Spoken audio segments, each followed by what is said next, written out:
ಸ್ನೇಹಿತರೆ, ಚರಿತ್ರೆಯ ಮತ್ತೊಂದು ವಿಡಿಯೋಗೆ ನಿಮಗೆಲ್ಲ ಪ್ರೀತಿಯ ಸ್ವಾಗತ. ಪ್ರಸ್ತುತ ಜಗತ್ತಿನಲ್ಲಿ ಹಳದಿ ಲೋಹಕ್ಕಿರುವ ಬೆಲೆ ಅಂದರೆ ಚಿನ್ನಕ್ಕಿರುವ ಬೆಲೆ ನಮಗೆಲ್ಲ ತಿಳಿದೇ ಇದೆ. ಚಿನ್ನಕ್ಕೆ ಎಷ್ಟು ಪ್ರಾಮುಖ್ಯತೆ ನೀಡ್ತಾರೆ ಎಂಬುದರ ಬಗ್ಗೆ ಹೇಳುವ ಅಗತ್ಯವೇ ಇಲ್ಲ. ಚಿನ್ನದ ಬೆಲೆ ಎಷ್ಟು ಹೆಚ್ಚಾದರೂ ಕೂಡ ಕೊಂಡುಕೊಳ್ಳುವವರ ಸಂಖ್ಯೆ ಕಡಿಮೆಯಾಗುತ್ತಿಲ್ಲ. ನಮ್ಮಲ್ಲಿ ಮಾತ್ರವಲ್ಲದೆ ದುಬೈನಲ್ಲಿರುವವರು ಕೂಡ ಚಿನ್ನವೆಂದರೆ ತುಂಬ ಇಷ್ಟಪಡ್ತಾರೆ. ಬಂಗಾರದ ಕಾರು, ಬಂಗಾರದ ಗಡಿಯಾರಗಳು, ಹೀಗೆ ಅನೇಕ ವಸ್ತುಗಳನ್ನ ಚಿನ್ನದಿಂದ ಮಾಡಿರೋದು ಅಲ್ಲಿ ಕಾಣಸಿಗುತ್ತದೆ. ಅಷ್ಟೇ ಅಲ್ಲದೆ ದುಬೈ ಶೇಕ್ ಹಾಕಿಕೊಳ್ಳುವ ಬಟ್ಟೆಯಿಂದ ಹಿಡಿದು ತಿನ್ನುವ ಊಟದಲ್ಲೂ ಕೂಡ ಚಿನ್ನವನ್ನ ಉಪಯೋಗಿಸುತ್ತಾರೆ. ದುಬೈನಲ್ಲಿ ಚಿನ್ನವು ಗ್ರಾಮ್ನಲ್ಲಿ ಸೇಲ್ ಆಗೋದಿಲ್ಲ, ಬದಲಿಗೆ ಕೆಜಿಗಳಲ್ಲಿ ಮಾರಾಟವಾಗುತ್ತದೆ. ಆದರೆ ದುಬೈಗೆ ಇಷ್ಟೊಂದು ಚಿನ್ನ ಎಲ್ಲಿಂದ ಬರುತ್ತದೆ? ಅಸಲಿಗೆ ದುಬೈನಲ್ಲಿ ಬಂಗಾರ ಕಡಿಮೆ ದರದಲ್ಲಿ ಹೇಗೆ ದೊರೆಯುತ್ತೆ? ದುಬೈನಲ್ಲಿ ಕಲಬರಕೆ ಚಿನ್ನ ಯಾಕಿರೋದಿಲ್ಲ? ದುಬೈನಿಂದ ಬಂಗಾರವನ್ನ ತರಲು ಯಾವುದಾದ್ರೂ ರೂಲ್ಸ್ ಇದೆಯಾ? ಅವರು ಬೇರೆ ದೇಶದವರಿಗೆ ಚಿನ್ನವನ್ನ ಹೆಚ್ಚಿನ ದರಕ್ಕೆ ಮಾರಾಟ ಮಾಡುತ್ತಾರಾ ಎಂಬ ವಿಷಯಗಳ ಬಗ್ಗೆ ಇಂದಿನ ಸಂಚಿಕೆಯಲ್ಲಿ ತಿಳಿಯೋಣ ಬನ್ನಿ.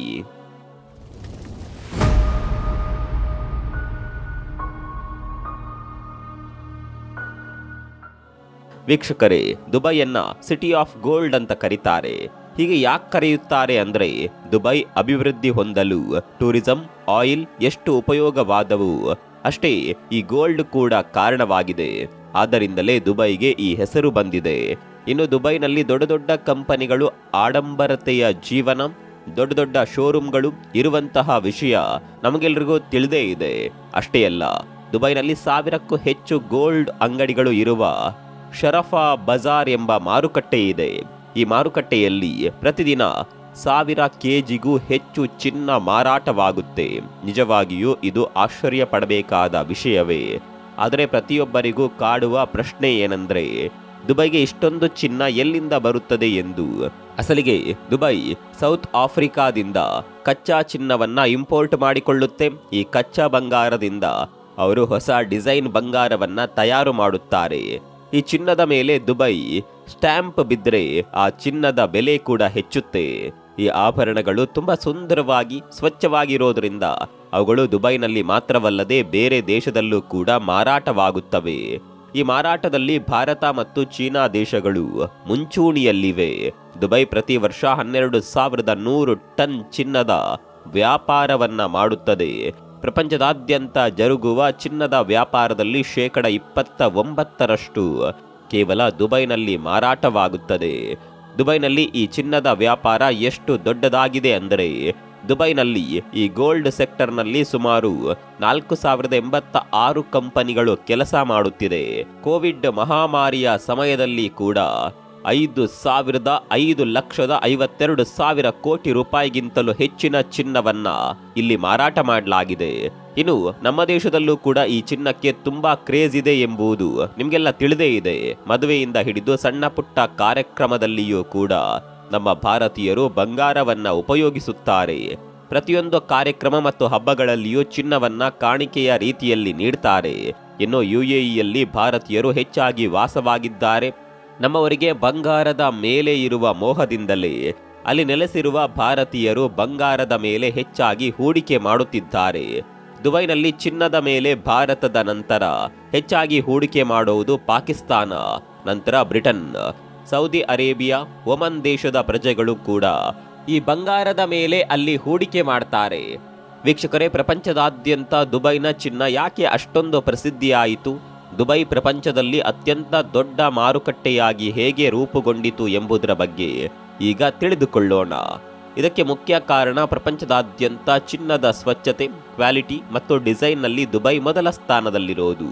ಹೌದು, ದುಬೈನಲ್ಲಿ ಮಾರಾಟವಾಗುವ ಚಿನ್ನವನ್ನ ಅಲ್ಲಿನ ಸರಕಾರ ಅದರ ಸ್ವಚ್ಛತೆ ಹಾಗೂ ಕ್ವಾಲಿಟಿ ಚೆಕ್ ಮಾಡಿ ಅದನ್ನ ಸ್ಟ್ಯಾಂಡರ್ಡ್ ಮಾಡುತ್ತದೆ. ಅಷ್ಟೇ ಅಲ್ಲದೆ ದುಬೈನ ಪ್ರತಿ ಚಿನ್ನ ಮಾರಾಟ ಮಾಡುವ ಅಂಗಡಿಯವರು ಈ ಚಿನ್ನದ ಸ್ವಚ್ಛತೆ, ಕ್ವಾಲಿಟಿಯ ಮೇಲೆ ಹಾಲ್ ಮಾರ್ಕ್ ಅನ್ನ ಹಾಕುತ್ತಾರೆ. ಹಾಲ್ ಮಾರ್ಕ್ ಎಂಬುದು ಆ ಬಂಗಾರ ಇಷ್ಟು ಕ್ಯಾರೆಟ್ ಇದೆ ಎಂದು ತಿಳಿಸುತ್ತದೆ. ಈ ಹಾಲ್ ಮಾರ್ಕ್ ಬಗ್ಗೆ ಚಿನ್ನ ಕೊಳ್ಳುವವರಿಗೆ ಸಾಮಾನ್ಯವಾಗಿ ತಿಳಿದೇ ಇರುತ್ತೆ. ಒಂದು ವೇಳೆ ದುಬೈನಲ್ಲಿ ಯಾರಾದರೂ ಈ ಹಾಲ್ ಮಾರ್ಕ್ ಇಲ್ಲದೆ ಅಥವಾ ಕಲಬರಿಕೆ ಬಂಗಾರವನ್ನ ಮಾರಾಟ ಮಾಡಿದರೆ ಅವರಿಗೆ UAE ಆಂಟಿ ಫ್ರಾಡ್ ಕೇಸ್ ಕೆಳಗೆ 2 ವರ್ಷಗಳ ಕಾಲ ಜೈಲು ಶಿಕ್ಷೆ ಇಲ್ಲವೇ 2 ಕೋಟಿಯವರೆಗೂ ದಂಡವನ್ನ ವಿಧಿಸುತ್ತಾರೆ.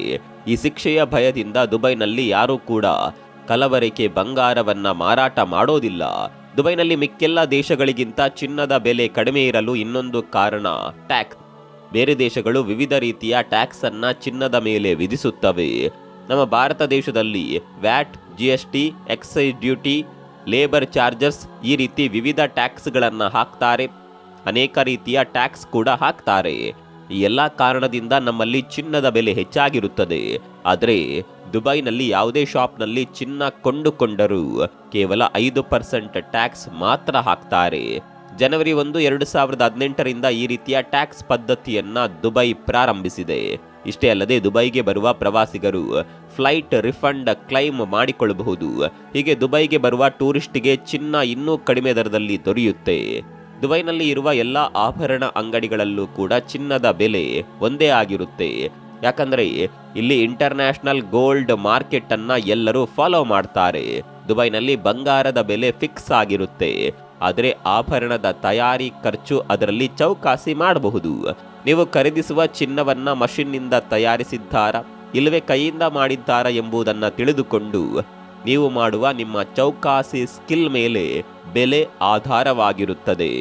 ವೀಕ್ಷಕರೇ, ಒಂದು ವೇಳೆ ನಿಮಗೆ ಡಿಸೈನ್ಗಳು ಒಪ್ಪಿಗೆ ಆಗದಿದ್ದಲ್ಲಿ ಅಲ್ಲಿರುವ ಚಿನ್ನದ ವ್ಯಾಪಾರಸ್ಥರು ನೀವು ಗೋಲ್ಡ್ ಸ್ಲೋಕ್ಗೆ ಹೋಗಿ ಎಂದು ಸಲಹೆಯನ್ನ ನೀಡ್ತಾರೆ. ಈ ಗೋಲ್ಡ್ ಸ್ಲೋಕ್ ಏನಂದ್ರೆ ಇದು ಒಂದು ದುಬೈನಲ್ಲಿರುವ ಸಾಂಪ್ರದಾಯಿಕ ಚಿನ್ನದ ಮಾರ್ಕೆಟ್. ಇದು ಪ್ರಪಂಚದಲ್ಲಿ ಅತ್ಯಂತ ದೊಡ್ಡ ಗೋಲ್ಡ್ ಮಾರ್ಕೆಟ್ ಆಗಿದ್ದು ಇಲ್ಲಿ 1000ಕ್ಕೂ ಹೆಚ್ಚು ಶಾಪ್ಗಳಿವೆ. ಇಲ್ಲಿ ದೊಡ್ಡ ದೊಡ್ಡ ಬ್ರ್ಯಾಂಡ್ಗಳು ಕೂಡ ಇರುತ್ತವೆ. ಉದಾಹರಣೆಗೆ ದಾಮಾಸ್, ಮಲಬಾರ್, ಕಲ್ಯಾಣ್ ಜ್ಯುವೆಲರಿ ಈ ರೀತಿಯ ಗೋಲ್ಡ್ ಶಾಪ್ಸ್ ಇಲ್ಲಿರುತ್ತವೆ. ಇಲ್ಲಿ ಎಲ್ಲಾ ರೀತಿಯ ಲೇಟೆಸ್ಟ್ ಆಭರಣಗಳ ಡಿಸೈನ್ಗಳು ದೊರೆಯುತ್ತವೆ.